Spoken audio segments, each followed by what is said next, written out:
Sobat muda milenial yang budiman, menjadi pelayan Tuhan adalah panggilan yang mulia, termasuk panggilan menjadi seorang biarawati atau suster Katolik.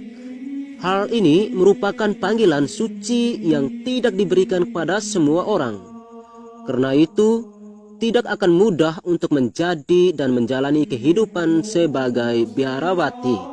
Sekali lagi, sebenarnya ini adalah lebih kepada beban panggilan hidup, bukan hanya pilihan semata, sehingga butuh untuk didoakan dan digumulkan kembali kepada Allah.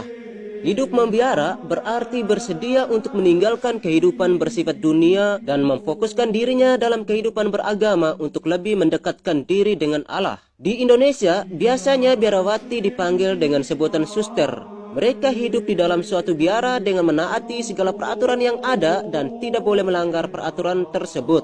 Apabila ada di antara mereka melanggar peraturan yang ada, maka akan dikenakan sanksi. Sobat muda milenial yang budiman, biasanya sebelum memutuskan untuk menjadi seorang biarawati, terlebih dahulu harus menjalani beberapa proses tahapannya, mulai dari masa aspiran, postulat, novisiat hingga pada masa juniorat serta kaul kekal dan pembinaan lanjutan. Jadi, tidak mudah untuk menjadi dan menjalani kehidupan membiara sebagai suster Katolik Roma. Pada saat menjalani tahapan-tahapan untuk menjadi seorang biarawati, diwajibkan untuk mengucapkan 3 kaul, yaitu kaul kemurnian, kemiskinan, dan ketaatan. Selain terikat dengan ketiga kaul, juga diisi dengan spiritualitas pendiri ordonya. Masing-masing kongregasi atau ordo diisi dengan spiritualitas yang berbeda. Spiritualitas sebagai praktik kehidupan yang menjiwai dan mempersatukan seluruh anggotanya. Sebagai bahan informasi tambahan yang perlu diketahui bersama, bahwa pakaian biara setiap kongregasi memiliki ciri khasnya masing-masing. Dari kalung salib, kerudung, panjang jubah, sampai soal lipatan jubah. Pakaian setiap kongregasi mengemukakan hal rohani sebagai lambang hidup murni. Meski ada warna lain, tetapi sederhana, polos tanpa motif. Maka inilah yang membedakan dari pakaian orang awam yang penuh warna-warni, kembang atau pernak-pernik yang menunjukkan keramaian dunia. Karakter pakaian religius adalah tanda identitas panggilan dalam gereja di dunia ini.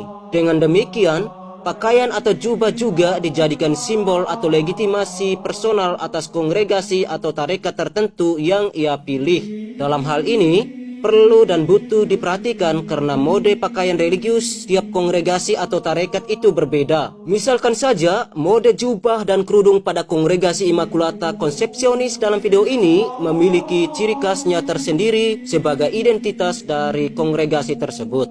Dapat dilihat dalam video ini yang menampilkan prosesi religius penerimaan busana biarawati Katolik oleh Suster Maria Jos dari Biara Immaculata Conceptionis. Dengan memperhatikan mode pakaian atau jubah, dalam hal ini mode busana religius yang dikenakan seseorang biarawati, maka kita dapat mengetahui simbol atau legitimasi personal atas kongregasi atau tarekat yang ia pilih. Selanjutnya, jawaban atas pertanyaan mengapa suster tidak boleh menikah. Sobat muda milenial yang budiman, kehidupan manusia tidak bisa lepas dari sebuah pilihan. Pilihan tersebut akan menimbulkan konsekuensi yang harus ditanggung oleh manusia yang memilih pilihan tersebut.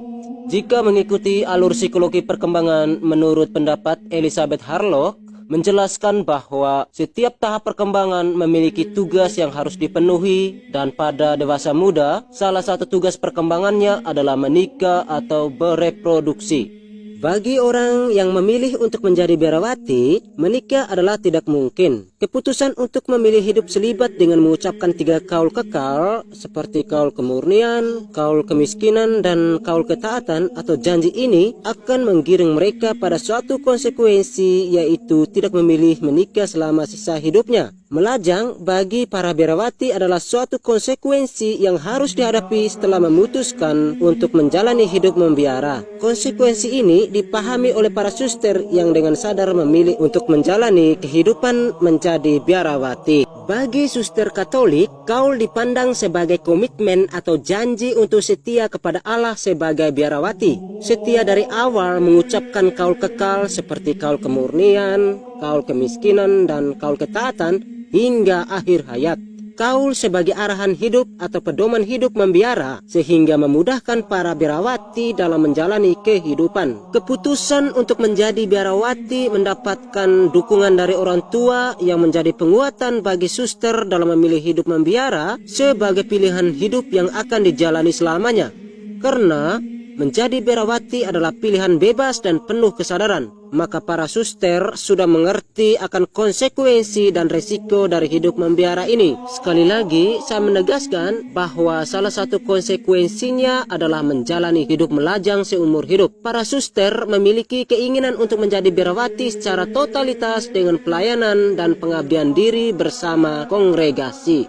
Sobat muda milenial yang budiman, kurang dan lebihnya inilah jawaban sederhana atas pertanyaan-pertanyaan mengapa suster Katolik hidup melajang atau tidak menikah. Sobat muda milenial yang budiman, pilihan menjadi biarawati Katolik bukan pilihan main-main. Paling tidak ada 3 kaul yang menjadi landasan hidup yang dengan ikhlas dan sepenuh hati dijalani, yaitu kaul kemiskinan, kaul kemurnian, dan kaul ketaatan. Kaul kemiskinan mengandung spirit hidup sederhana, artinya semua harta milik dan barang-barang biarawati akan menjadi milik kongregasi. Ini mengacu pada Kitab Hukum Kanonik Gereja Katolik 668.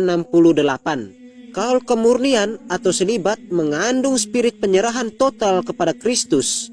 Di sini ada kewajiban biarawati tidak menjalani kehidupan perkawinan dan menghindari segala sesuatu yang dilarang oleh perintah ke-6, jangan berzina, dan perintah ke-9. Ini mengacu pada Kitab Hukum Kanonik Gereja Katolik 599. Sedangkan kaul ketaatan mengandung spirit ketaatan kepada pimpinan kongregasi, termasuk di dalamnya ketentuan peraturan dan nasihat para pimpinan. Ini mengacu pada Kitab Hukum Kanonik Gereja Katolik 602. Sobat muda milenial yang budiman, sekian dulu ulasan sederhana saya menjawab pertanyaan mengapa suster Katolik tidak boleh menikah dan harus hidup melajang. Kiranya dengan jawaban sederhana ini dapat menambah wawasan religius Katolik. Salam sejahtera, salam toleransi. Sekian dan terima kasih.